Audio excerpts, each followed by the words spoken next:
From the economy to immigration and abortion rights, Kamala Harris and Donald Trump offer diverging plans. But who will the American voters trust more, particularly on domestic issues? This is Inside Story.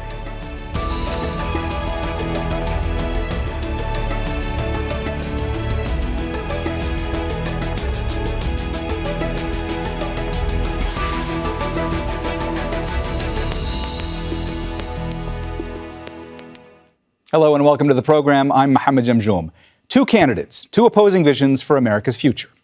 As Kamala Harris and Donald Trump battle for the White House, their plans for the nation couldn't be more different, from their approach to the economy to questions about democratic norms and immigration policy.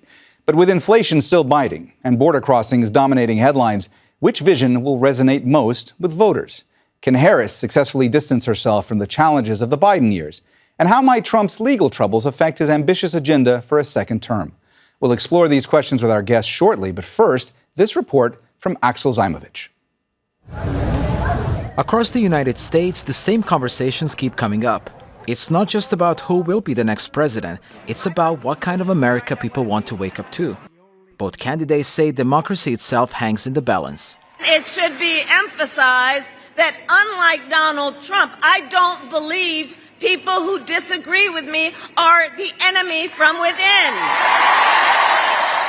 She's a threat to democracy because she shouldn't even be the candidate. They should have picked a candidate fairly, not just given her because they want to be politically correct. The first presidential election since Roe versus Wade, the federal law that protected abortion rights, was overturned, has put the issue at the forefront. We will vote because we also understand if he was elected, he has been pretty clear in his behavior and his deeds. He will ban abortion nationwide. He will restrict access to birth control, put IVF treatments at risk, and force states to monitor women's pregnancies. This issue has torn this country apart for 52 years, so we got it back in the states. On immigration, the battle lines are clear. Trump promises what he calls the largest deportation in history, while Harris backs stricter border controls with a path to legal immigration. The United States is now an occupied country. Can you believe I have to say that? We're an occupied country. They're coming in, and they're by the thousands, and they have equipment that's military-grade equipment. How do they get that? They have military-grade equipment. But it will soon be an occupied country no longer.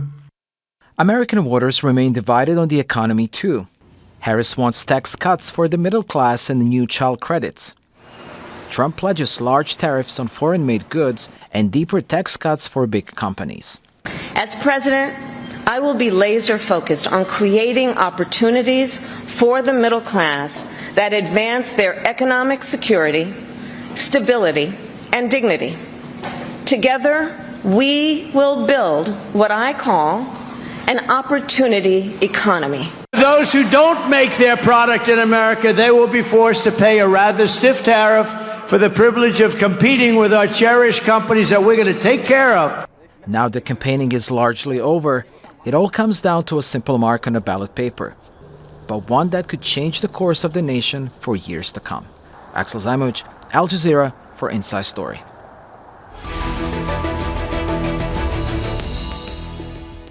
All right, let's go ahead and bring in our guests. In Doha, Paul Musgrave, an associate professor of government at Georgetown University in Qatar. In Minneapolis, Minnesota, Amy Koch, a Republican political strategist.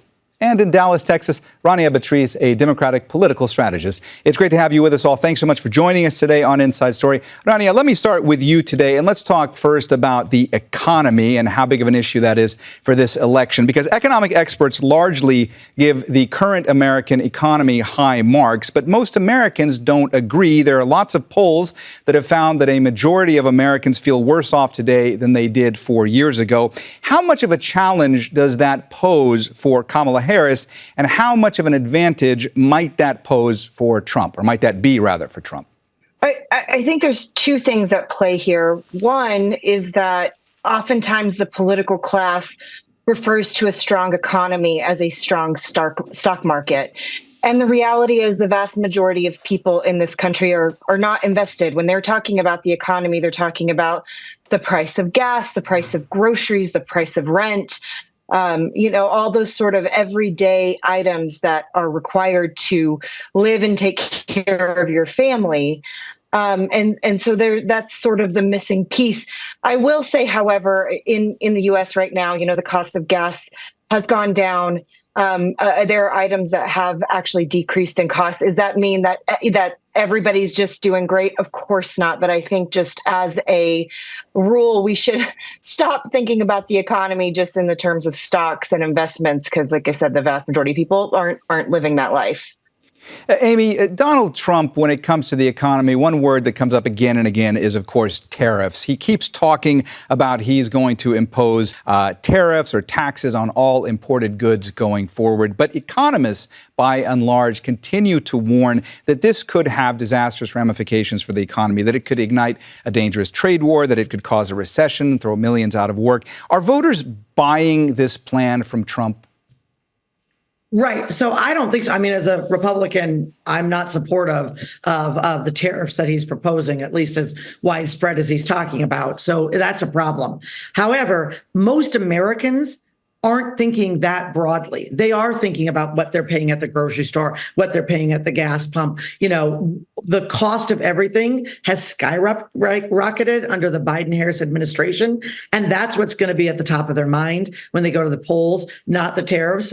For me, it's a deep concern. I think for many, it may be, but we're not there yet. What we're feeling are the immediate effects of this inflation. And that's what's going to impact the vote.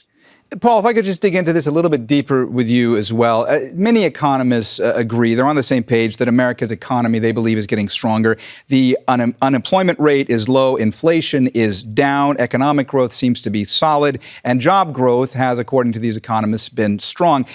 If the economy is doing better, if inflation is decreasing, why do so many polls reflect the opposite sentiment from American voters? And why hasn't the Biden administration been able to capitalize on this or to benefit from an economy that, at least on paper, is growing healthier?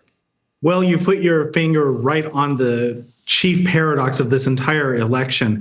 Compared to peer economies, compared to other countries, the United States is doing great. This is something where if you look at how Canada, the UK, Western Europe, anybody else is doing, you'd rather have the U.S. economy than any of theirs. The problem is that people don't look at comparative statistics to understand how they personally are doing. And when you're looking at housing costs that have skyrocketed, when you're looking at wage increases that are just outpacing inflation, it feels a little bit hard. The trick is that everything could have been worse. The only reason that this election is competitive is that inflation eventually got tamped down, is that unemployment kept itself down low. A lot of that, not all that, but a lot of that has to do with the policies that President Biden and Congress put into place in the first 2 years of his administration. Some of that is just natural working out. But it's really hard to take credit for the line, things aren't as bad as they seem. I think about, famous British Prime Minister telling people you've never had it so good. That's a wildly clueless remark when people are looking at the fact that they can't, say, in this case, buy a house. So it's very hard to take credit for something where the entire argument is, well, it would have been worse. Even if, frankly, that's basically the case. Things would have been worse if Build Back Better and the Inflation Reduction Act hadn't been passed. The fact that we're looking at the Fed cutting interest rates on Wednesday just goes to show that the economy is, past the inflationary phase and ready to start moving into a phase where we'll need assistance to keep growing. Amy, I saw you reacting to a lot of what Paul was saying there. It looked like you wanted to jump in, so if you do, please go ahead. No, he said it perfectly, right? That's not a great sell for the American people to say, yeah, but it could have been worse. And other countries are so much worse. That's not people's reality. That's not what they're feeling. So. Rania, let me ask you about the fact that Kamala Harris has been unveiling the past few weeks more details about her economic agenda, what she's calling an opportunity economy. Do voters feel at this stage like they have enough detail about her plan and what it entails? Listen, I think that, she's been putting more meat on the bones in the last, obviously her campaign's only a few months old.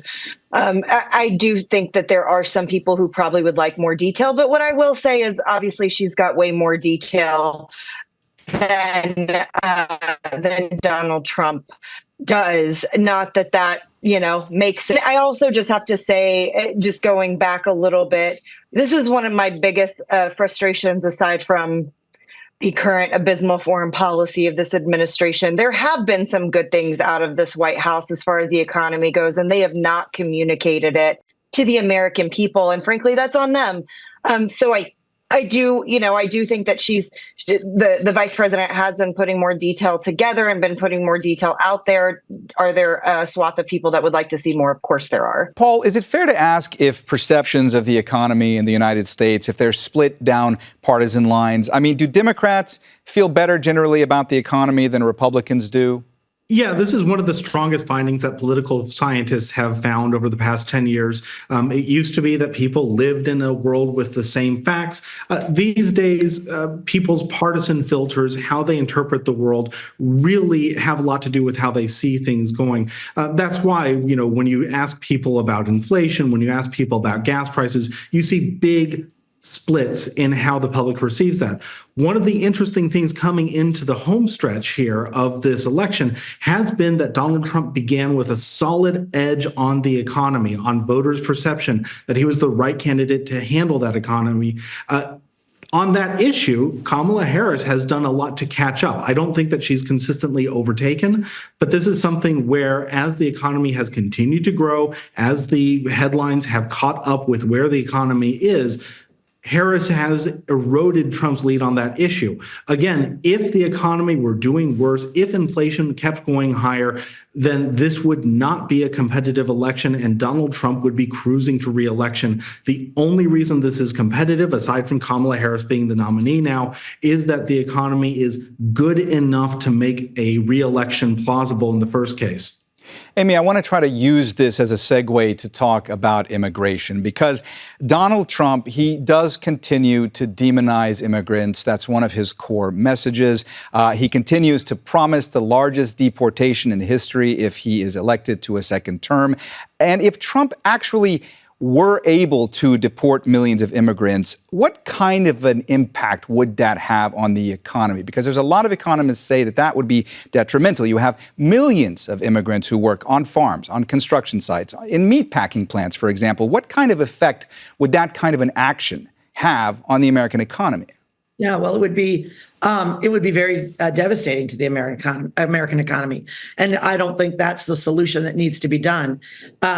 But the concern about immigration, the border itself, since the day of Biden's inauguration, the levels were at unmanageable levels, which is 2,500 illegal crossings a day by the Biden administration's own definition since the day of his inauguration, except in the last couple months. And so I think what it reflects is that Americans are concerned about what we've been seeing at the border, which has been a humanitarian and a security issue that seems wildly uncontrolled by this administration. And so the rhetoric is high. Again, it's sort of like the tariffs. It's not something that I support in his policies. I'd like to see a common sense reform done around immigration, but you also have to figure out what's going on at the border and secure that first before I think Americans are going to ever allow a reasonable conversation around this. And that's just not been the case in the last 4 years.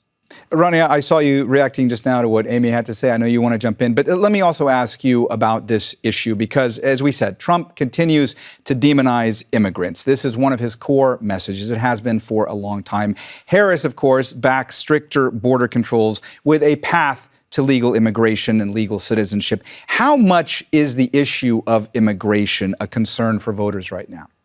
I think historically it has been a really big issue, and I'm not saying it's not an issue now, excuse me, but the reality is in this country, we are also talking about, just like you were saying, the economy. We're talking about women's autonomy. We're talking about the genocide in Gaza. So there are other issues, I think, that have overtaken immigration at the top, where we would usually see it as a top 2 or 3 issue. I think it's kind of been overtaken a bit in polling. Now, that doesn't make it any less important. I personally find the things that Donald Trump says absolutely atrocious and dangerous. Of course, we've seen the the impacts of some of his rhetoric. But the other thing I will say, sure, like secure border, pathway to citizenship, all of those things are important. But two things to remember. One, there's a reason that there are so many people seeking refugee status. There's a reason so many people are trying to migrate over from their home countries. And two, there was a bipartisan piece of legislation on the table that we all know, no matter what Donald Trump says, he blew it up. And did I like it? Actually, no, I didn't. And I know a lot of people didn't either. But there was a negotiated piece of legislation that died on the vine because of Donald Trump's involvement. Paul, from your vantage point, the issue of border control, the issue of immigration, is this going up the list of priorities for American voters right now, or is it decreasing in their minds as far as importance? Yeah, the numbers I see, it's still top 2 to top 4. It's not nationally a number 1 issue, but it is definitely a big issue in this race.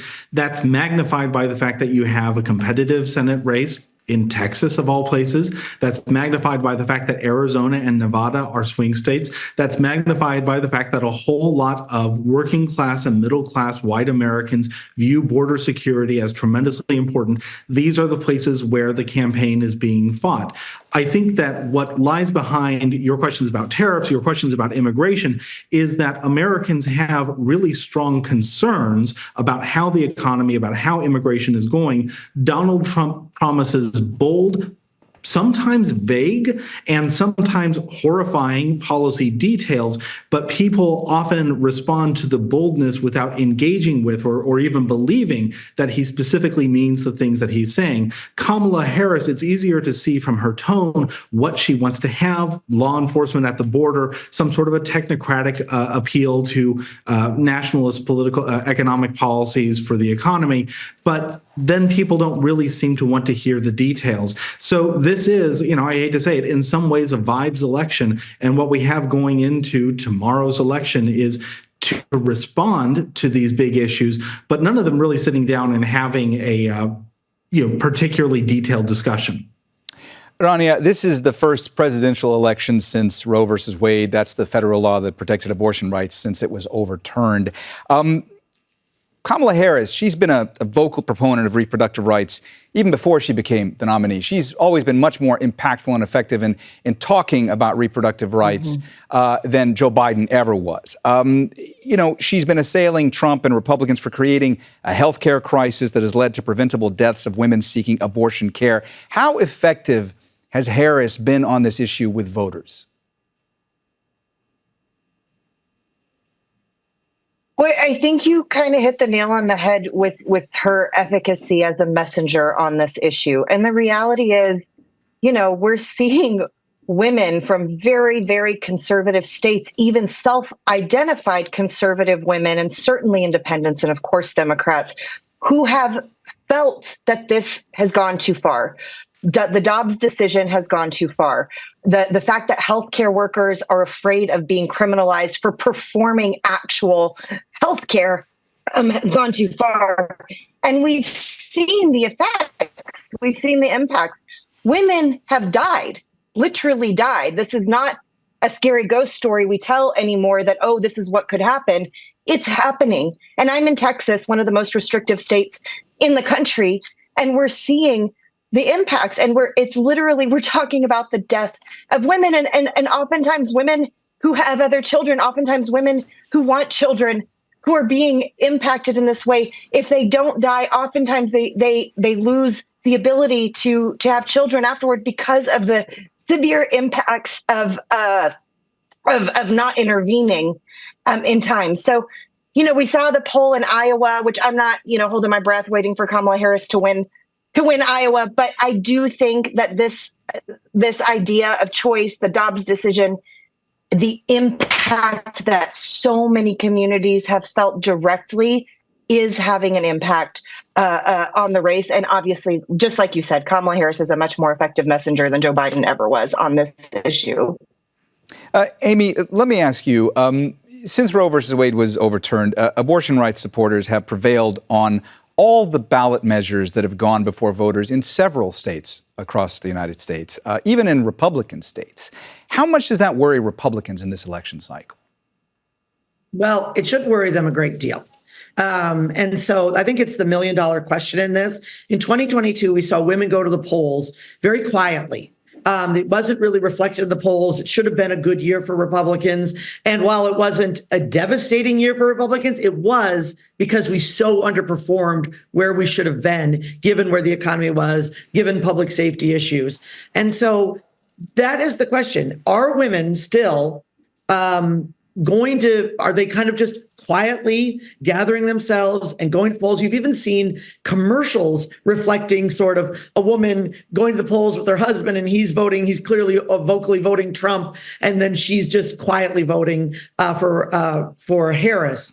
I'm not sure that is at the top of the list, but I think it could be. And we see this Iowa poll, which does seem to be a bit of an outlier. And listen, if Iowa goes for Kamala Harris, then everyone's bracket is busted on the electoral map, and it's going to reset the table. But if that is still something that could be reflected in the outcome of this election, it will be a problem for President Trump and former President Trump. And that is also why you've seen him soften his tone, change his tone. He talks about, well, it wasn't about abortion. This was about giving the rights back to the states to decide individually. You saw Melania's book that came out and said, well, I'm pro-choice and I hate what I've been seeing happening. And so it's interesting whether the campaign has done enough to sort of allay some of those fears. It also is interesting to see if women are going to still go to the polls on that kind of number one issue in the way they did in 2022.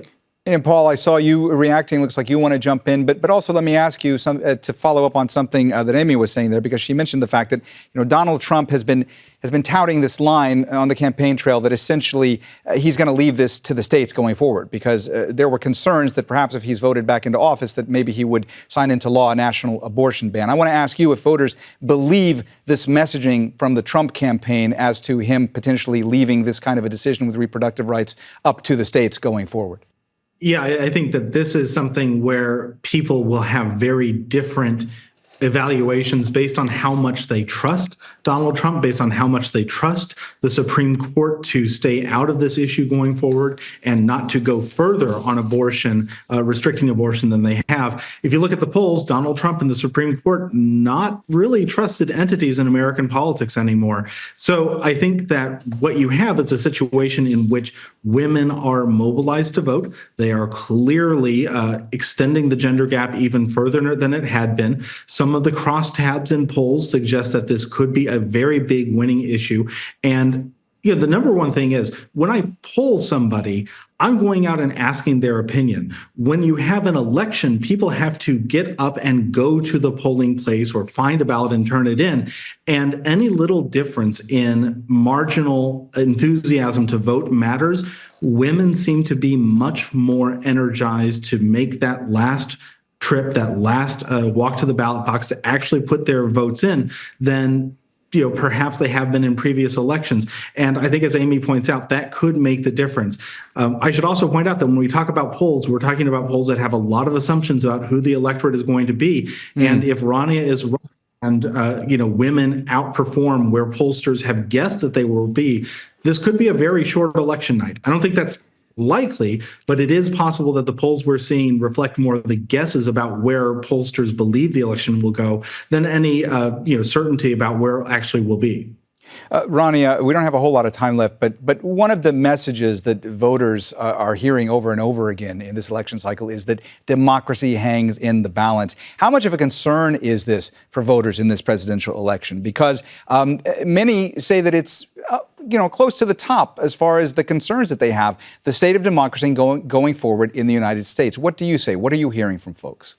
Absolutely, that is a top issue among Democrats that comes up, whether it's at the doors, whether it's sort of the rhetoric that's put out there, and it's real. There's the quote, the Maya Angelou quote: "When somebody shows you who they are, believe them." So we've got this whole This whole Project 2025 thing that has been drafted. It's in black and white.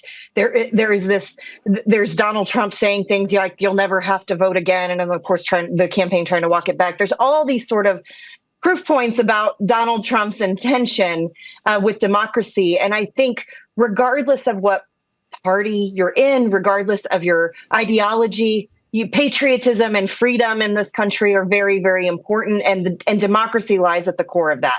And so if we're talking about rights to vote being tampered, voting at all being tampered, anything sort of upsetting our democracy, I think you're seeing across the board that is an issue people care about. And when I say across the board, I even mean the excuses that are made on Donald Trump's behalf that, he didn't really mean that.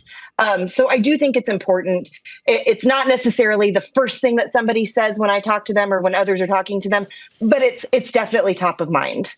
Amy, let me just ask you one last question. We just have about a minute left. I want to get your opinion on how Donald Trump's legal troubles might affect his agenda for a second term if he is reelected. Is it just widely expected that if he does win, that he would just pardon himself and that would be the end of that? Yeah, it's very interesting, right? Because that discussion and that sort of historic moment of having a former president indicted has largely disappeared. And I think that is because it is baked in, or at least a baked in assumption that should he win the presidency, all of that just, disappears, at least for the next 4 years. All right. Well, we have run out of time, so we're going to have to leave the conversation there. Thanks so much to all of our guests, Paul Musgrave, Amy Koch, and Rania Batrice. And thank you, too, for watching. You can see the program again anytime by visiting our website, aljazeera.com. And for further discussion, go to our Facebook page. That's facebook.com/AJ Inside Story. You can also join the conversation on X. Our handle is @AJ Inside Story. From me, Mohammed, Jamjoom, and the whole team here, bye for now.